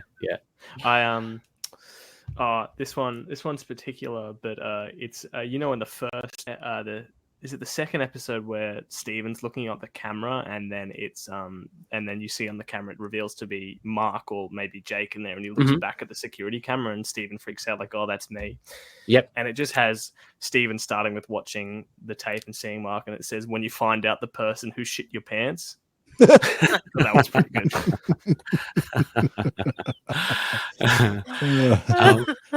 Yeah, I don't have a favorite. Noel or Rebecca, do you have a favorite meme? Or I like that the scene of Stephen and Mark has become a meme template now. So of like Mark or whichever one explaining to the other, and the other look horrified, and also the screaming one at the end. Yes, the screaming one. And I think my favorite of those, it was with Apocalypse. Yeah, by that one. So it's so good. Apocalypse. Like, no. I saw one. There was a still with all those stakes actually through them, but I can't remember what the joke was. It was funny. It was just something about like it's becoming incredibly memeable. Like there's really, and a lot of it's just because Oscar's face is so expressive. Yeah, so good. Yeah, very good. Here's another bit of feedback that I want to read another negative one. Yep, I like it from Jim Loader. As a show about a couple zany archaeologists trying to save the world from a crazy villain, it's just okay. But as a supposed Moon Knight series, it is a complete and total failure. Complete and total failure.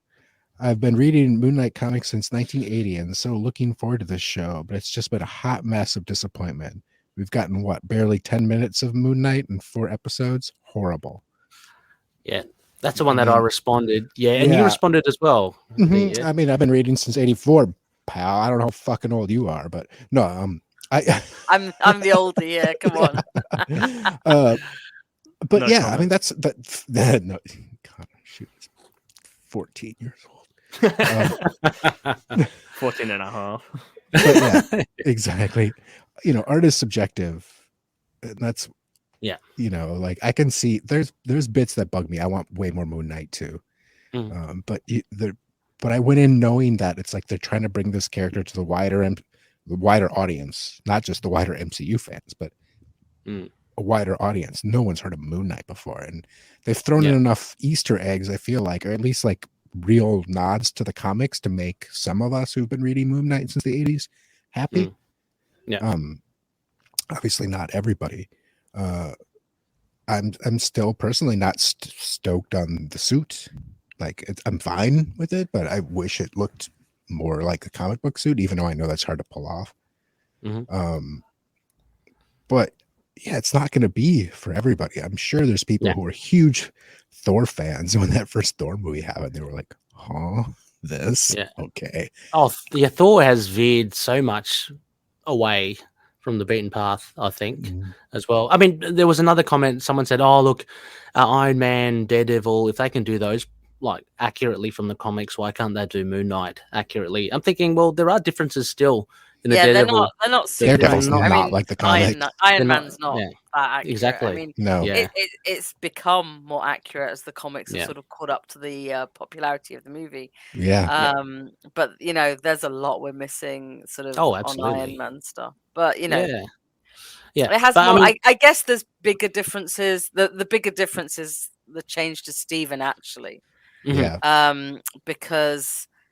And obviously that's tied into the change to Mr. Knight, but they seem to be more it's not so much the lack of Moon Knight. I think that the big changes are like that's an actual change of Stephen's whole persona that we've seen. Like I think they've kept in.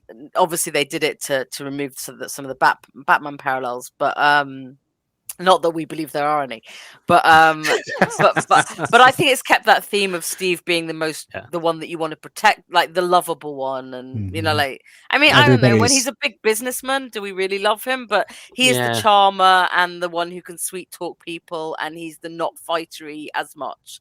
So they've I think they've honored some of that, but made that big change. But they've honored some of it by making Layla. Like fall for him. Remember in the comics, that's who she loves. It's Stephen Grant, really. And also, like I think Mr. Knight, the most recent time we saw him was slightly different than the first time we saw him. So I think all of these characters have the potential to grow in that. I'm not sure Steve's ever going to become the world's greatest fighter, but he can get some training in that. And, how cool would it be to see Mark and Steven like in the Mindscape, and Mark is training Steven to fight. Come on, you fight like a baby. Let's go. Yeah, come on. Flash out to the real world. Jake's like, no, use the guns. No, stab him in the face with an axe. But yeah, and Lena makes a good point here as well. Iron Man, arguably as well, made better from the movies, from the comics. I mean, he's had a long history in the comics as well. But as the token Iron Man fan here, I do agree with Lena, but I also disagree that he's boring in the comics. Oh, there's been some great Demon in a Bottle. I mean, like, he's been an asshole for a long time. Yeah, but he's also not, and I think having the movies has hung up the comics on always dealing with the same issues over and over again, as the writers try and deal with the same issues over and over again. And I think in the comics, some of that was dealt with a long time ago, but now we've kind of gone back to it. So in a way, it's been a little bit regressive to keep talking about his addiction when he mostly has it under control, except in that lovely Hercules run, Ray.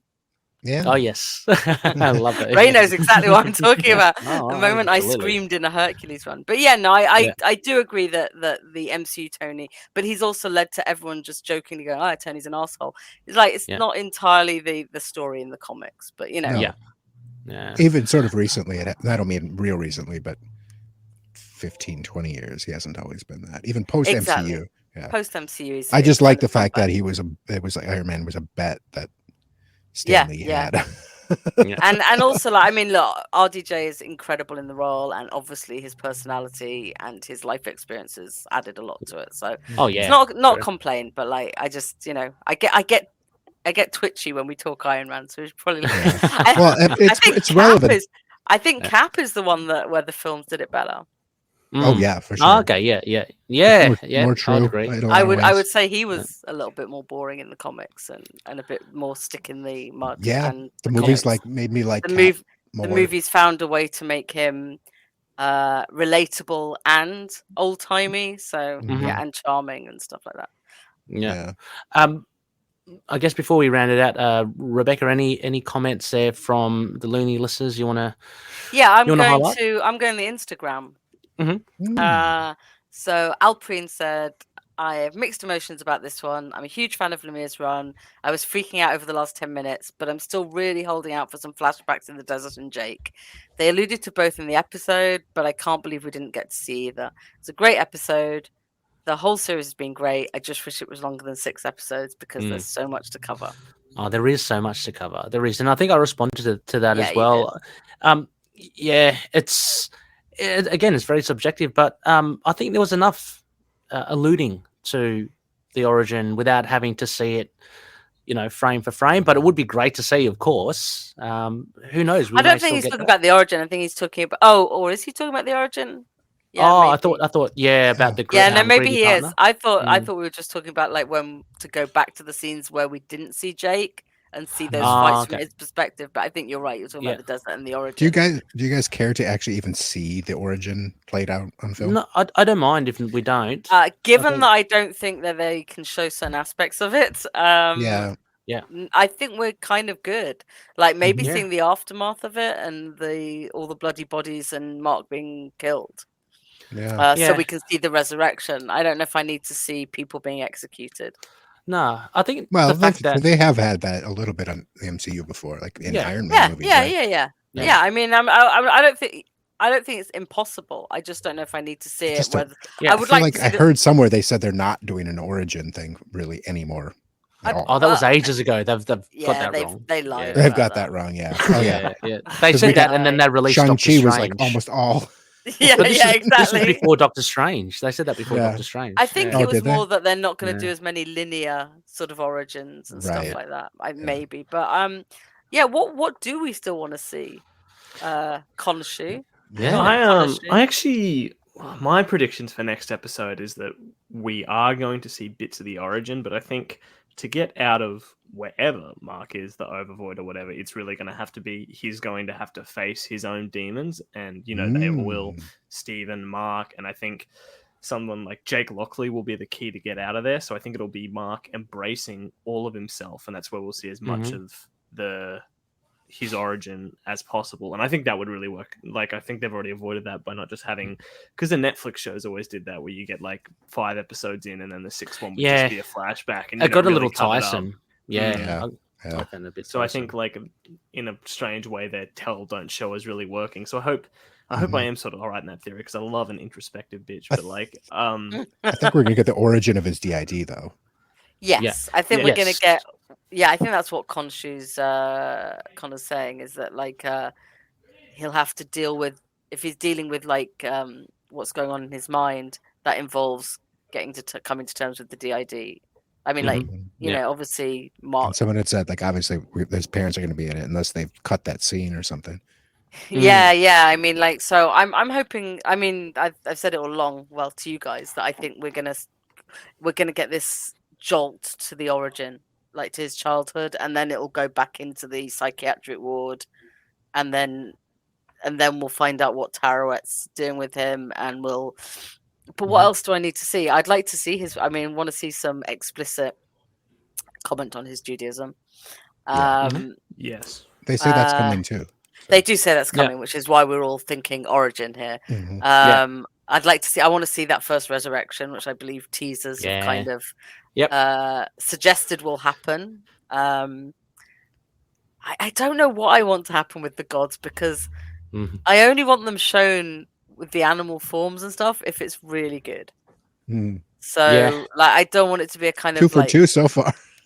I mean, like, you know, I know up the money though. And I think Tarouette's high just makes it. The sort of Valley Girl accent is perfect. And so like I want to know what's going to happen with the gods. I want to see Jake, obviously, full on, not just a hint. Jake and his outfit. I feel like that might be the teaser for that. I think it's plausible that that's the teaser at the end, but I would like to see him fully accented up, costumed up. So what do you mean by the teaser at the end? That was the teaser, like the very last thing of the show, maybe. Yeah, like I think Jake's like there. Knowles saying, okay, Jake, yeah. Next with the fake season mustache. on Moonlight, I would really mustache. like to see. I'd really like to see Frenchie. Me too. I'm hanging up for Frenchie, and because we know that he's been cast, right? So, we're assuming we don't know for sure. Yeah, no, we don't. Someone just said they want to see Mark and Layla's wedding. That'd be cute. No. God, to be fair, they said a glimpse of the beginning of the relationship. That was what's that? Even wedding. Yeah, well, like a little episode? 5-second clip. Why not? Yeah, the wedding. You know? The I wedding. feeling it was a sham wedding anyway. I'd like to see the wedding because I want to see KHONSHU commentating during the wedding. Mark, what are you doing? Yeah, exactly. Yeah, she's pretty good looking. Maybe I'll take her as mine. No, when they now, Mark, stop this sham of a wedding. When they exchange the vows, you have KHONSHU taking over Mark. You know, in that one volume. Do you, Mark, take this? I do. Yes, I take you to be my wife. What the fuck was that? What did I say? What did I just say? I don't know if you guys have ever read any Marvel weddings, though. I have a whole collection that has like all of them up until Spider-Man's. But like, or giving the best man speech. Yeah. I'll take the mic from here. Oh god. Anyway, CMK7. I don't know why they did make them married. Just I think to add some of the dynamic. I think like to set it up, because number one, it sets off kilter, right? Because we're not ready for that. So that's a nice thing for fans. But I think the idea that I think it surprised non-fans too. Yeah, but I think it was to have Stephen totally alone at the beginning. Yeah. Because of the divorce, like to set up that kind of divorce or separation thing. Like that's why she's not with him all along. Your altar gets a woman. Yeah. So I think it's probably that, but I thought it was a nice surprise and an interesting dynamic that we've not had a couple on the rocks before in this way, like about to get divorced and how the DID actually helps bring them back together, because like she's then because Stephen, she wants to protect Stephen, so I don't know. I think it's a kind of nice way of showing that the DID isn't necessarily always like an awful thing for people. Yeah, like good. It's very I would I think whatever it was very intentional, because you don't just slip that in. So yeah, no, good point. I think to end it, thank you so much, everyone, for coming along. Connorshu, if there's one, I don't know if you got access to some of the comments there, one that you want to give a shout out to. I'm not sure if they'd want to be reading out, but I love Sorry. I love the comment here from Rachel Vincent. I think I think on you the could read that Facebook out. page. Yeah. So I just I think just the whole thread. I think there's so many just reading all those comments on there is just really okay. Good. So which one was that? Oh, read I just it out. meant Read it out. okay. Yeah. So it was hey, this is Rachel Vincent. I just wanted to add this. I spent years in the internal world, only occasionally getting glimpses of the external world. Each time I did, it totally blew my mind and sent me into tailspin. So for me, the later part of this episode was a little too relatable. But like Lena said, I was also so glad to see Mark and Steven confirming each other's reality and hugging. I'm looking forward to seeing them kick the crap out of Harrow for what he did to them. That was Rachel. A great comment. Yeah, thank you so much, Rachel. Yeah. It's such a thanks. Glad I could read that out because I just knowing that so much more because obviously I have nothing I've experienced in it. It's so great to know they actually doing this right and putting it on screen. I think the Middle Geeks podcast as well is a really great insight from people are Mina talking about Moon Knight as well. I only mentioned that because I just saw they released their episode. Oh, cool! I'll go listen to that. Yeah, episode 3 and 4. So give that a shout out as well. I think that's really good to know. Yeah, I just posted up a video in the group too about someone with DID who was not a Moon Knight or even a comic book fan who just heard that they were doing we're doing another thing with somebody with DID, and they were impressed by it. They really thought that's great. Thought they were handling it well as far as just that aspect. And she was very clear, I don't know shit about Moon Knight. I hardly know anything about comic books or superheroes. She said, I saw Split. That was okay. But the evil Ultra thing is kind of played out and dumb. I hope they don't do that. And she came back. She's like, "Oh, they're doing a pretty good job." So, we're really lucky to have systems within our group, and but it was good to know to see people who aren't just Moon Knight fans. Yeah. Because it could be a little biased. Like, well, for sure.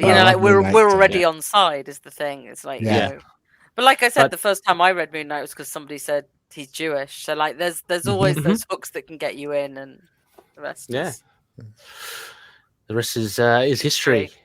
Yeah, but no, very good. I love that idea and just them confirming each other. I mean, Noel, you touched upon it at the very outset of this episode about Mark and Steven and Rebecca as well, about how they slowly come to enjoy each other's company, and just that hug at the end was really good too. Fantastic. It's the most meme, wholesome meme thing on the internet as well. It's so lovely. I mean, there's even the comparisons with the Lemire run again. I think that was drawn, by anyway, it had Steven and Mark embracing each other again. So it's when he says goodbye, isn't it?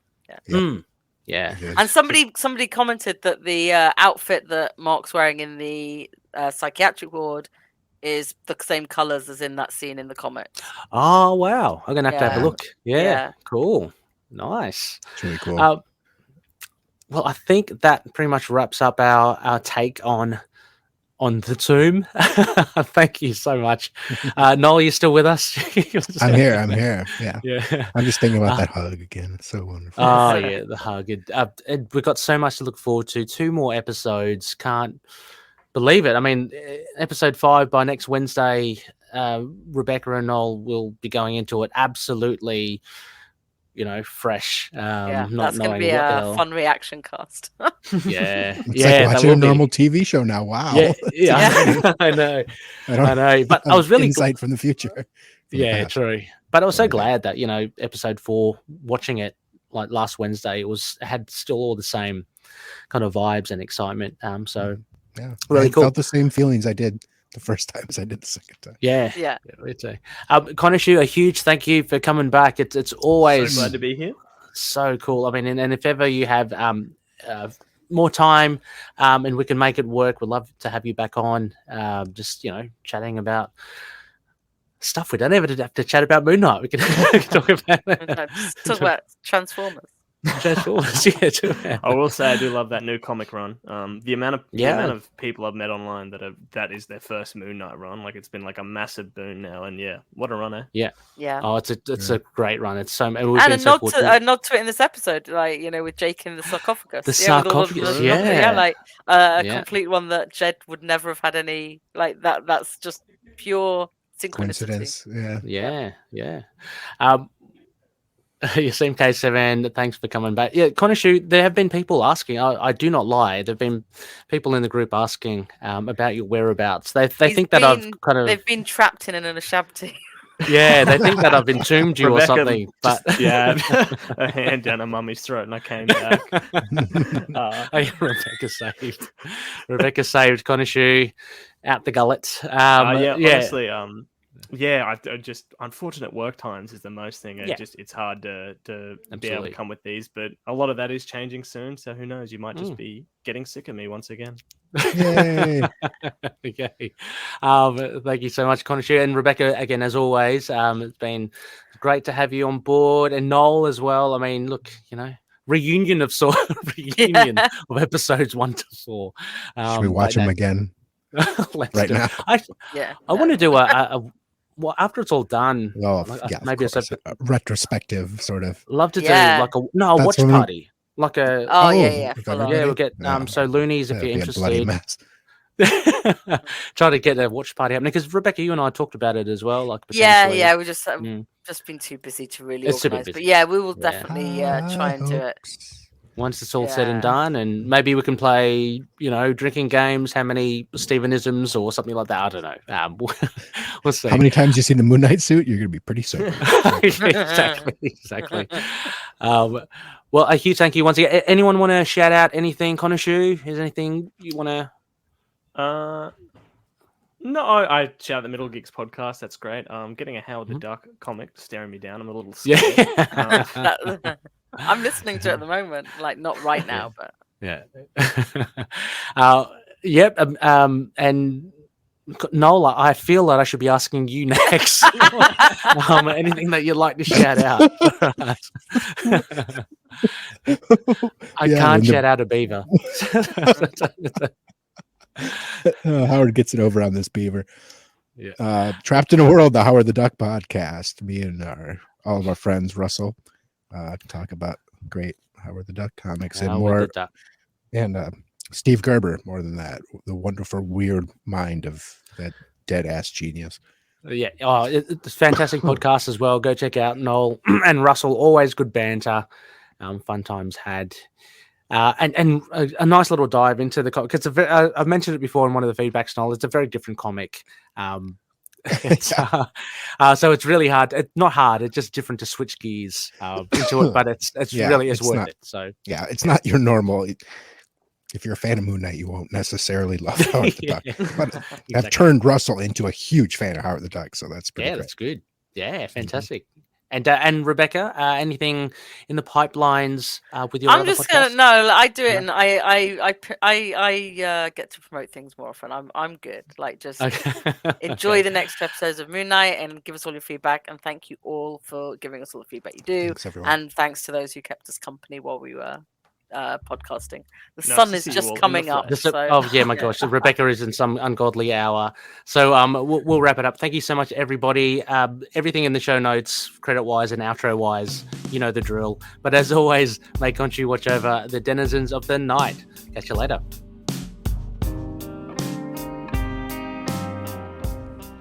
Moon Knight and affiliated characters, stories and events are properties of Marvel Characters Incorporated.